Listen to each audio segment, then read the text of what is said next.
And I just walked in and I just took over. Like I just started doing stuff because I was in this situation. There were so many people, nobody knew what was going on, and I just stepped up. And the district manager came up to me and at the end of my shift one day, and he's like, "You've got real leadership potential. There are going to be leadership opportunities for you here." And I was like, "What the fuck? What are you talking about? I'm not a leader."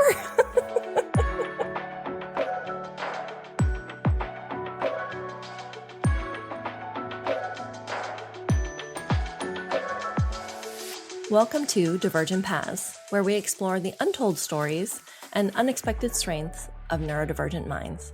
I'm your host, Dr. Regina McMenomy. Doctor, but not that kind of doctor. And this is a podcast, not medical advice. Today, we're diving into a topic that hits a little too close to home for a lot of us, imposter syndrome. That persistent feeling that you're faking it, that you don't really deserve your success, and that it's only a matter of time before somebody figures it out. For late diagnosed neurodivergent adults, imposter syndrome isn't just about self-doubt. It's a survival response shaped by years of masking, invalidation, and misattributed success.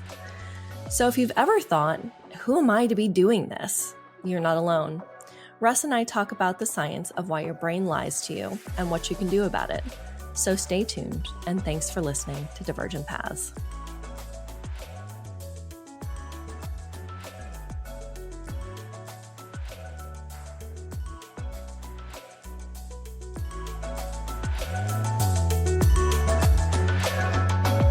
We're changing the name of the business show that I do. We're Right. Flipping the name. We're trying something a little bit different, slightly more targeted audience, right? And talking more to business owners, because Greg and I, my co-host, feel like that's, where it's, I don't know, we enjoy it the most. It's fun just talking to that makes sense. The business owners and learning from them and talking about how, their struggles early on and whatnot. And, we've done that with the other the DIY for business. We've done that with that podcast for years. And one thing that always comes up is imposter syndrome. It's so many people that are starting a business feel potentially like that they're just not qualified to run that business. So we always bring up imposter syndrome, but let's start. Maybe why don't you start with like a definition of give what us the definition of imposter syndrome. Yeah. So this is the persistent belief that your accomplishments are not deserved, like you haven't deserved to get to where you are at, that you are successful largely based on luck, timing, or faking it. Fake it until you make it. Pretty much any idea you can put in your head that you are not what other people believe you to be. This often shows up for high achieving individuals, definitely people who are late diagnosed or self-diagnosed, who are only just kind of figuring out that they have a neurodivergent brain. And masking and a lot of invalidation and inconsistent feedback from, people they work with or family members or parents or whatnot. All of those things can add to having or experiencing imposter syndrome. Also, just online reviews. I'll add that to your list. Right? Like you think you're doing a great job, and then all of a sudden you're like, snarky person puts this review out there. Right. And now you've got a 3-star, or even you've got a 4.5 star, and you're upset about it. Right. Exactly. Right. It happens. That one, I'm still salty about this. The 1 A- I have in my Ph.D. program. 1 A-. Still salty. Really? Yeah. An A-. You're upset about that. Yeah. So I'm guessing some of this maybe comes from perfectionism. There might be a little. Maybe. There might be a little perfectionism that happens in there. Just a little. Okay. I can see that. I can see that. So do you want to tell us more about this A minus, or are you okay?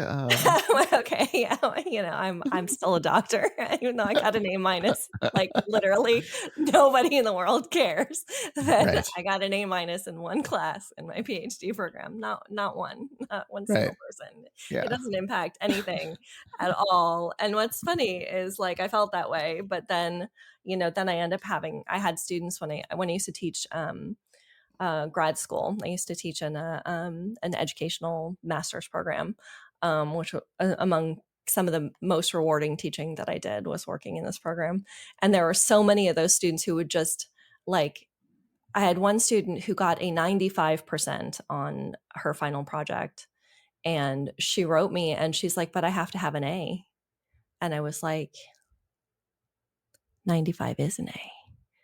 And she's like, but I need an A in the class. And I'm like, 95 is an A in the class. Like, what is happening here? Right.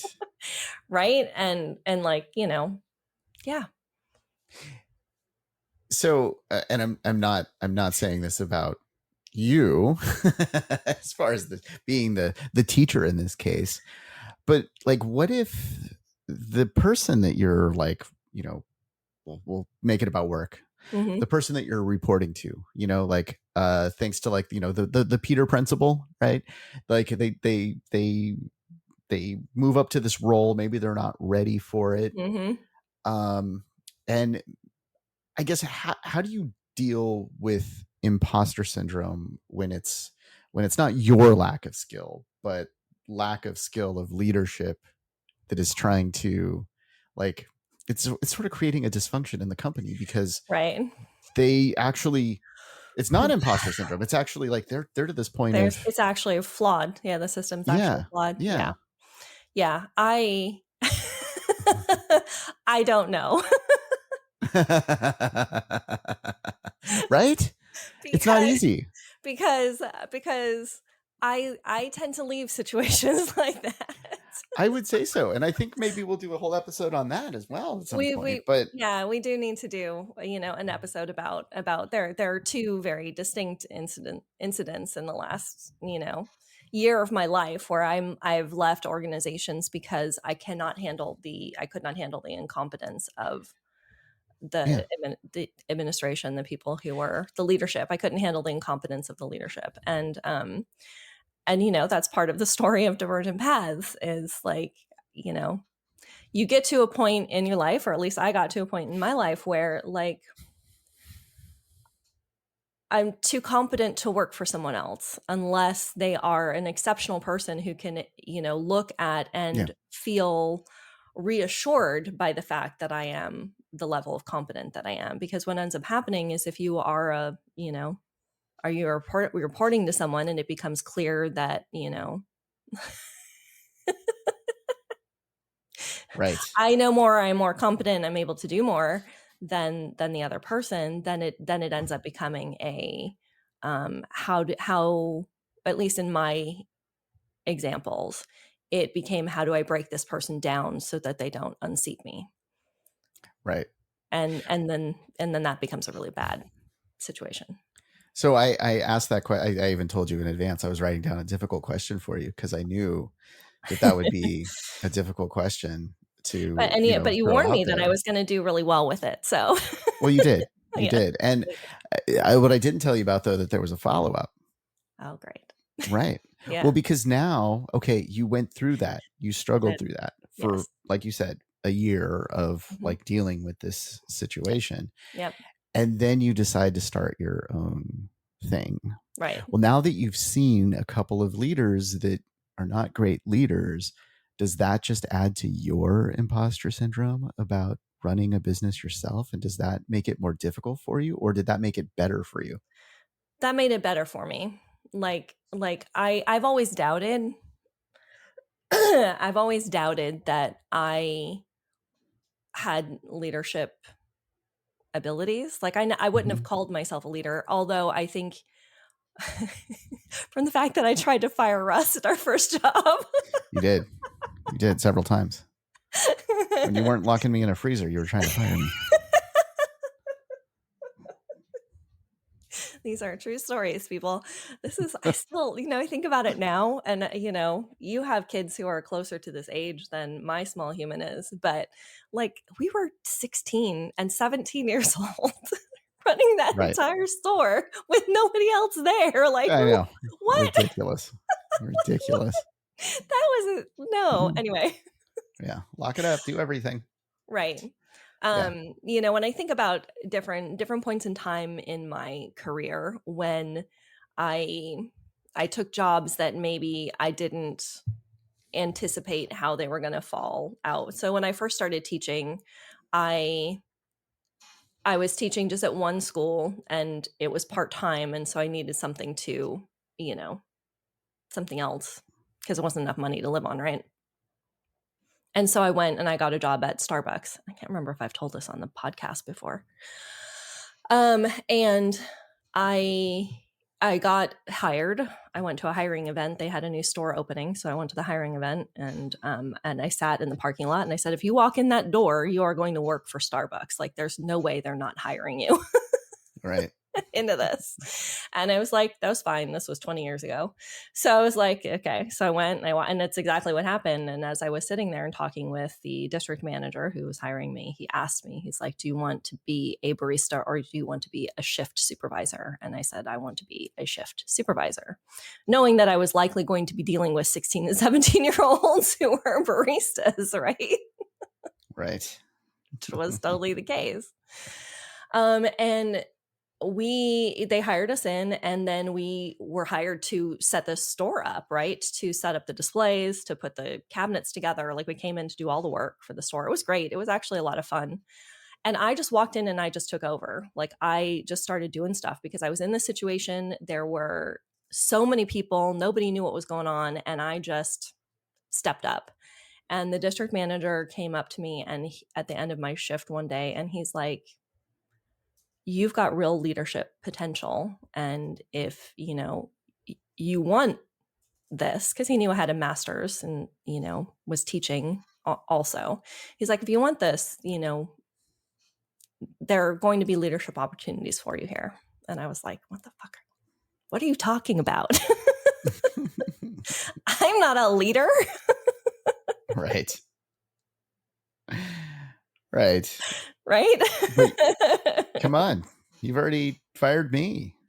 Right. So you've got right. experience. But it's just part of, like, I don't think of it as, I didn't think of it as leadership for a long time, right? Like, I didn't conceptualize myself, in part because I did have a huge amount of imposter syndrome, where I always felt like I was not achieving enough, or I wasn't competent or capable or able enough to be a leader. And and that was 20 years ago. And I'm only in this experience with what happened with these situations that I noped myself out of, have I started to recognize that I am a leader. Like, that's like my base level. Like, I need to be the person making the decisions. Right. So it kind of cured some of my imposter syndrome. Nice. With that part, with knowing that I have a lot to contribute. With running a business, I still face a fair amount of imposter syndrome because I really am learning, like, the steps of what I should be doing to run a business, right? Which are boring things like making sure the taxes get paid and, invoices go out and all of this stuff that's all new for me to deal with. But, like, yes. QuickBooks. Oh. Why do you think that imposter syndrome shows up so strongly in neurodivergent people? I mean, I think there's a couple of reasons why it ends up being so likely to happen. One of the things about having high pattern recognition is it's a natural state for you to see how things are evolving and what's changing, right? And to see where things are going, where a lot of people don't always. And that leads to a tendency to ruminate. So we haven't talked about ruminating before, I don't Ooh, think. that's a good episode though. That might be Make a that one. whole, Add that to yeah, the list. yeah, exactly. Ruminating, like a sensitivity, excessive rumination, which is where you play like the one moment over and over and over in your mind, right? Right. Mistakes or, things that you wish you could do differently. I often replay things where I wish I would have come up with the perfect thing to say, and I will replay them until I get to some sort of feeling of completion where it's like, okay, I now know what I should have said in that situation. I don't get to go back and Mm-hmm. say it, but like my brain doesn't ease up on it sometimes until I get to some sense of completion. So the fact that you can ruminate on anything, and the ADHD, because it sees so many different connections and it sees so many different pathways, also lends itself to that sense of rumination, of spiraling, of kind of creating this. So if you're taking any small mistake you make and you're ruminating on it, that leads to a sense of imposter syndrome, like, oh, I can't be good enough because I didn't have these perfect words ready in this situation, right? I didn't know what the perfect thing to say was. I wasn't able to kind of step up and, be there the way that I wanted to be. And I think that's definitely contributes to it. The rejection sensitivity that we've talked about before also does, where you're more sensitive to criticism just in general. And, you're more likely to sense threats in social situations than people might not be. So then you're seeing threats and danger where they might not actually be threats and danger, but your brain is just like, here you go. This is Right. dangerous. And your ADHD, and you take that and you put it with the rumination and the RSD, and you just have this like, soup of, I'm not good enough, or, oh my God, I messed up, or I'm always going to do this and I'm naturally a failure, et cetera, et cetera. Yeah, I mean, that's what you're doing this whole time too, is you're just fighting that inner voice, right? You're fighting Mm-hmm. that thing that's telling you you can't do this. You're Exactly. not qualified for this. Yeah. Yeah. Yeah. Yeah. Yeah. And I do face that with the business. I face that with, starting and trying to change into being a consultant from being a teacher, which are a lot of the same skills, but people don't generally tend to look at teachers as consultants. They look at them as teachers, right? And I do have to change because, working with a business mentor, and she's like, academics like to talk about the problem, but they don't often give the solutions, which is why this show is shaped this way, because I don't want to just talk about what's happening here. I want to give people practical advice about, like, Mm-hmm, here's how mm-hmm. I'm dealing with this. Here's some ways that I've heard other people are dealing with this. Right. Well, Mm-hmm. if you only talk about it, you don't give the solution, then that's like A- work. Exactly. I'm Thanks. calling back to your, just to, she's flipping me off on camera. I want to throw things at you. You're not here for me to throw things at you. Here's and this sounds like a joke, but it's like a serious statement here. But does the imposter syndrome of like running your own business and the concern about that ease up a bit when you realize that just literally everyone is just winging it? Like the whole world doesn't really know Yeah. what they're doing. We're just improving and just figuring it out as we go. It does. Yeah. Yeah. Yeah. To realize that, that I'm not alone in this. I mean, I've Mm-hmm. seen some memes like that. I'm sure you've seen it too, where it's like, oh, I didn't realize when I was a kid that the adults in my life had no idea what they were doing, Yeah. Yeah, totally. Totally. I mean, when I look back to like, I look back to my dad at my age right now and I think like, what? He like, oh, You that's seem why like he you was had playing Mario, because he was still a kid at heart too. right. It's like Right. you're just winging it the whole time. Yeah. Yeah. And I feel like for me, um, in a way, like improv has sort of helped with imposter Yeah. syndrome in some way, because I, Yeah. I'll doubt myself and I'll doubt even like a scene or whatever. But the thing is with improv, it's like something happens, people react, and then it's gone forever. Right. Like I can't go back Well, and change it. right. It's done. Exactly. And Exactly. it's sort of the same with the conversations that you were playing out, right? Mhm. Like you can't go back and change No, those. They're just gone. no, exactly. Yeah. And that's a really great, this is a great example. I love, Russ and I did improv together We too. did. Yeah. We did. What haven't we done? Jeez, I work know, together right? and improv together. We're gonna unveil, like, release certain things every episode that we say. Right. What are the other things that have happened? But yeah, I, in grad school, I wrote a paper about how I had always assumed it was my theater background that made the transition to teaching easier for me because I was used to being up in front of audiences. But what I realized is it was actually my improv training that helped me be a better teacher because you're Mhm. not, the classroom isn't scripted, right? You're not going Right. in and you cannot anticipate what your students are going to say to you, right? So being able to have that experience of like thinking on your feet, et cetera, ended up, pivotally impacting so much of my life. And what's great about this as an example that you're talking about is it's a lower stakes thing. So like a scene flops in improv and you might be like, well, that didn't work, bummer. It's not going to impact your job. It's not going to impact your performance Mhm. evaluation, right? It's not going to impact your income, but it gives you that. And then you can start to get through that. Like if the rumination and the imposter syndrome are linked to you feeling a hyper threat sense or having a hyper threat sense, like where you feel danger where there's not, getting in and out of a scene in improv gives you practice getting in and out of that mindset, right? Because you're like, I don't know what's coming, but let's practice Yeah. responding to what's coming when I don't know what's coming, right? And then that those skills really do map into other parts of your life. Right. Right. And that is like, I mean, I've constantly called improv therapy for Mm-hmm. myself. Yep.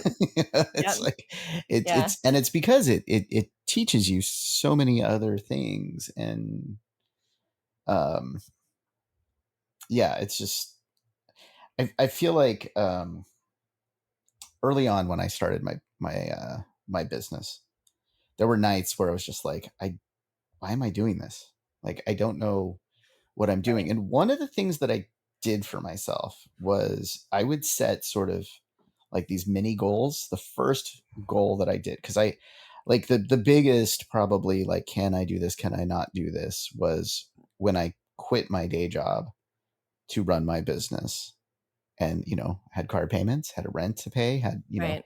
real Yeah. responsibilities, and I'm now walking away from a I paycheck. remember And this. Yeah. I set myself, I did this, I it was like 90 days out or something like that. It was Cinco de Mayo, actually, that I was saying by Cinco de Mayo, if I'm either going to have a margarita to celebrate that I'm going to be doing this, or I'm going to have a margarita to, like toast the end of my business. It's Right. that's the date Wow. where I need to make this decision, because it's like 3 months out. I have, enough Right. money for like 6 months, but at that point I would need to start looking for a job and figuring it out, and do something Right. Doing different. something different. Yeah. And it came and went. I kind of forgot because I was working. Because you were so busy. I was busy. Because So it had it, been it so came and went. successful. Yeah. So that was a technique that I used. That was like a strategy Mm-hmm. that I used of like, let's just set a date to Mm-hmm. like, I'm not going to be concerned about it until that date. Like if I Yeah. can run this business or not, if I can Right. do these things or not. Right. What are some other like strategies that help out with imposter syndrome? I think that's a good one. I think, setting timelines. I think some other strategies of dealing with imposter syndrome are switching your mindset, to get away from that I'm not good enough idea. Start thinking about all of the things that have gone well. Mm-hmm. Like start thinking about all of the successes that you've had versus fixating on those failures. Like when we did the rejection sensitive dysphoria episode, you brought up student evaluations, right? And what it's like to get evaluations from students on my teaching. And I told you, like, yeah, I would hyper focus on the one bad evaluation out of 25, there would be one. And it was often a student who had done poorly from their own, issues. Yeah. But I would internalize it as, I would just focus on that one. And there could be, all the others could be glowing. And I would focus on that one. And it takes a big mindset shift to start thinking about, I had 24 successful students in that class of 25. Like, why am I not focusing on that?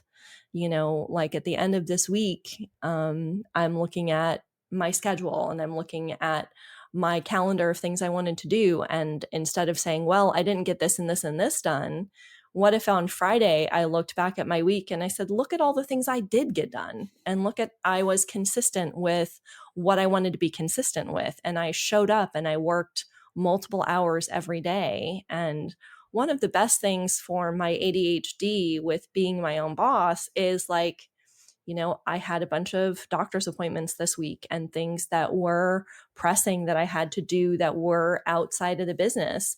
And I could work yesterday from 2 to 6 because nobody was breathing down my neck to make sure I was working at 9 o'clock in the morning, to satisfy them feeling like I was, following this rigid procedure they had set up for success.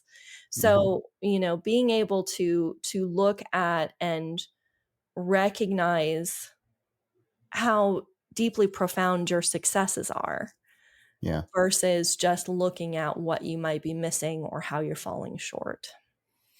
I would also say just focusing on the work, focusing on like what you're doing to make a change, make a difference, focus on, and that, it's hard when it comes to like, okay, well, I'm, QuickBooks, right? QuickBooks it can be a difficult software when you first learn it, or, there's things out there that they're difficult, and it's like, okay, I'm not going to get better at this, but I'm just going to progress. Right. I'm gonna move a little bit more. I'm going to learn how to send out an invoice today. Right. I'm gonna learn how to, do this next little whatever tax shortcut thing that that I need to do. Right. Yeah. So at what point though is it like, are you trying to DIY this stuff? And at what point do you just say, I need to give up this part of it? And I know, part of that is, of course, is when you can afford it. But there's other times where it's just like, is that stuff just getting in the way? And is it better for me to pay somebody to handle that part of my business, or use some sort of software to handle that part of my business instead of me trying to do it? Like, is there any kind of guideline for that you would give? I mean, it's hard to look at it and not just want to say, do what you can afford. Right. Yeah. Right. Lift what you can afford when you can afford it, because, Mm-hmm. that's the thing. Like, I'm sure, I don't know if you've talked on your other show about burnout, but like the likelihood of burning out when you're your own boss is really high because you are responsible for everything. Right. So, finding systems where you can streamline, some of the more annoying things, and where you can contract out some stuff. Yeah. Well, I think too, I mean, even with like AI, like if you can bring AI into your business at this point to help out with some of those things, and AI for people with, neurodivergent brains is so helpful. And I think we've talked in other episodes where I've been like, I've had a low energy day and I couldn't focus, and I, brainstormed through with my ChatGPT, and I've started using Gemini now because I have a business Google account, and you get Gemini, a free Gemini subscription with it. So I've been playing around with Gemini as well, and looking kind of at the differences of these large language models and what we can do with it. But like being able to have, I'm really using ChatGPT and Gemini as my coworkers, right? Because I mentioned earlier, I think it was in the other episode we recorded today. time. So we're not talking about time in this episode, but like it all just blends together. I am an external processor. I need to talk through ideas. And so and when I don't have a coworker, like I always, my last job had 2 or 3 coworkers that I would be like, hey, do you have a few minutes where I just need to, bounce some ideas off you about how I want to handle something. We'd hop on a quick call. I'd get my ideas down and I'd, go about my day. Well, I'm a solopreneur now. Like I don't have that and you're busy. So Exactly. a lot. Yeah, exactly. So I will use AI for that. And in terms of imposter syndrome, I would be careful with this because I did wander down this. I have a project for the business for Divergent Paths has its own project in my ChatGPT. And I put in the set up notes for that project. You need to be my cheerleader. You need to cheer me on and encourage me, et cetera, et cetera. And it was really good for a while. I ended up taking that direction out because it got a little sycophantic. So it was like, right. I don't need to be, I don't need you to be completely blind to what my pitfalls are and not let me see what I might be missing. Oh, gotcha. Right. So, and because it just would cheer so much. And so,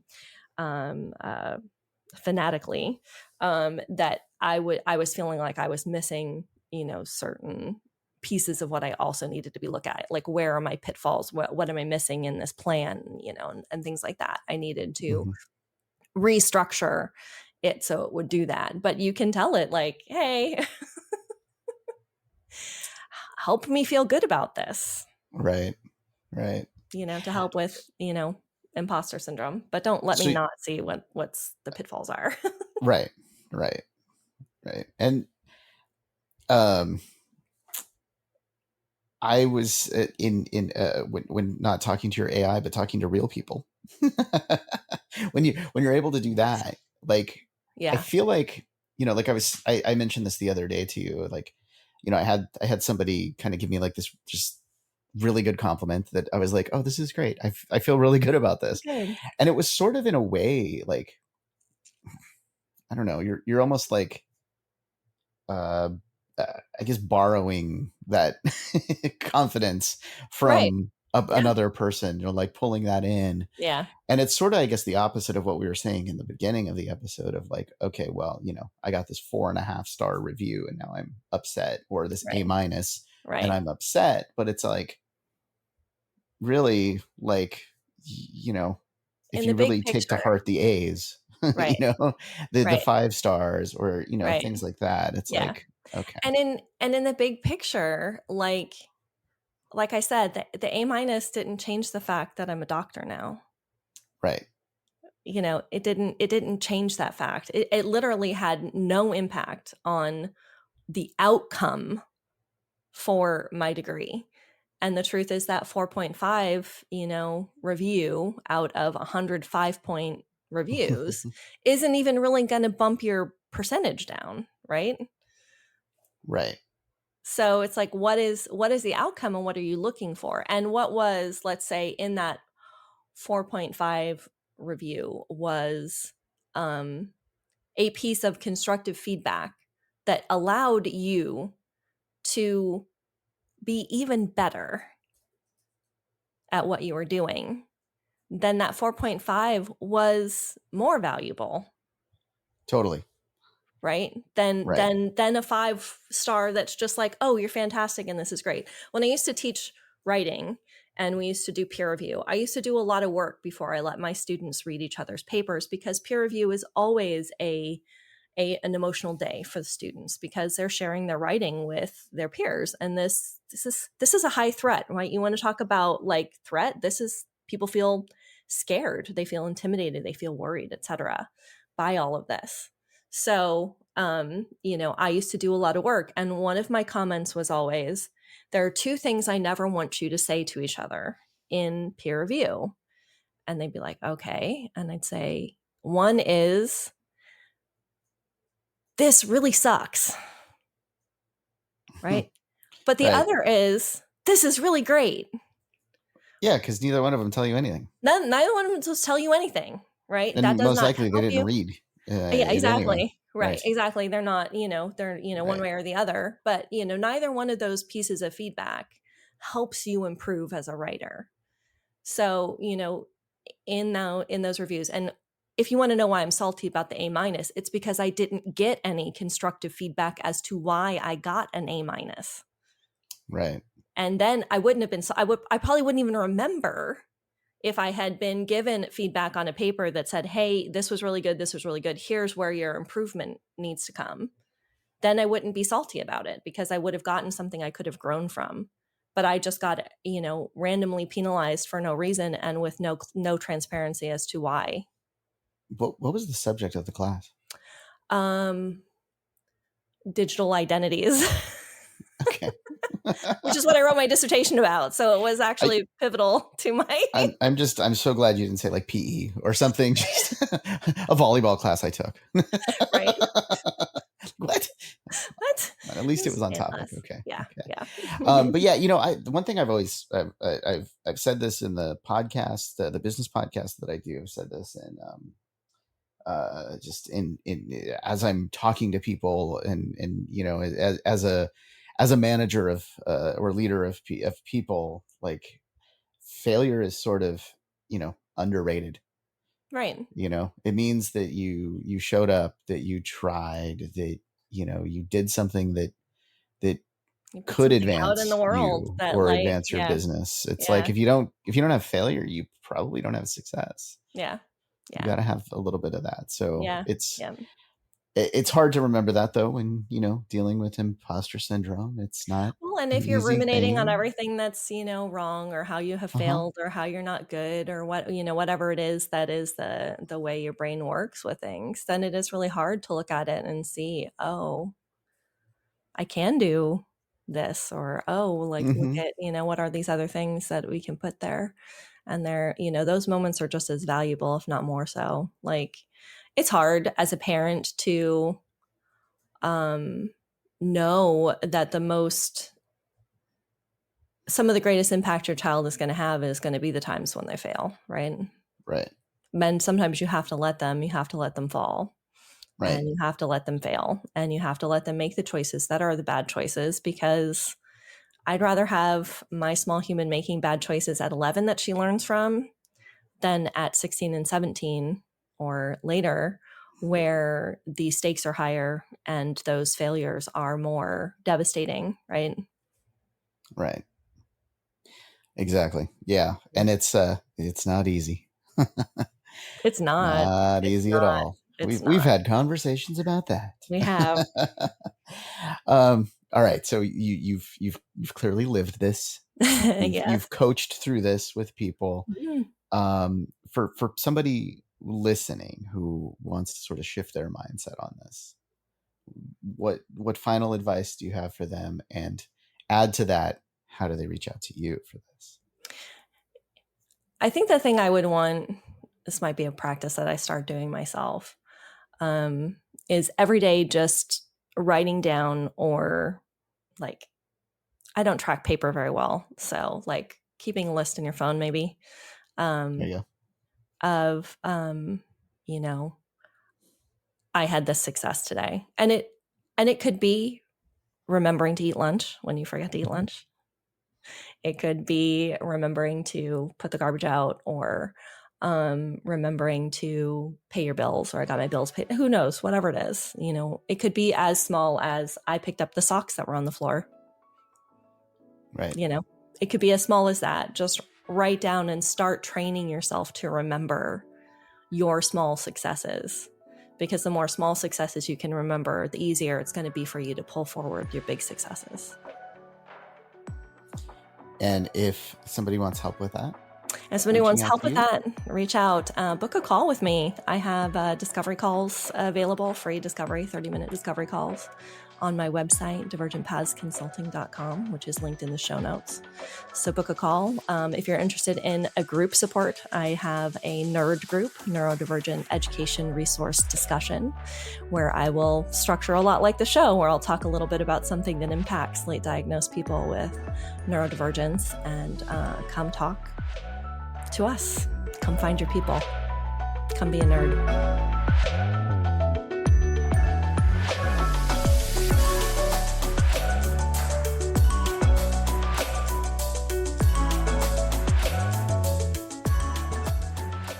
Here's the truth. You're not an imposter. You're a human being with a brain that's been trained to expect rejection, even in moments of success. That voice that tells you are a fraud, that's not intuition, that's programming.